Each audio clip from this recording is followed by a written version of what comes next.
சின்ன வயசுலேருந்து கல்யாணத்துக்கு முன்னாடி வரைக்கும் மாமனார் மாமியார்னா ரொம்ப ஸ்ட்ரிக்டாக இருப்பாங்க. ரூல்ஸ் அண்ட் ரெகுலேஷன் தான் போடுவாங்க.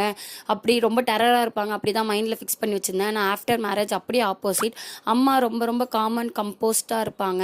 சத்தமாக கூட பேச மாட்டாங்க. ரொம்ப ஃப்ரீ டைப்பு. என்னோட இஷ்டத்துக்கு நான் எப்படி வேணாலும் இருந்துக்கலாம் அப்படின்னு ஒரு ஃப்ரீடம் கொடுக்குறவங்க தான் மாமனார் மாமியார்.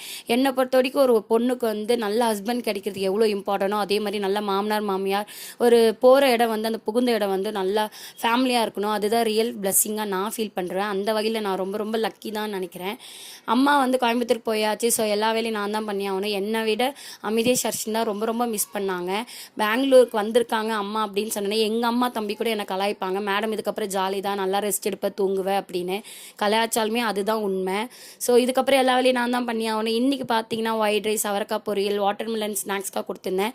மஞ்சள் பூசணிக்காய் போட்டு தால் சாம்பார் பண்ணியிருந்தேன். அதுக்கப்புறம் அம்மா எடுத்துகிட்டு வந்த கொத்தவரங்காவை வந்து இன்றைக்கி அவங்களுக்கு எக்ஸ்ட்ரா கொடுத்துருந்தேன்.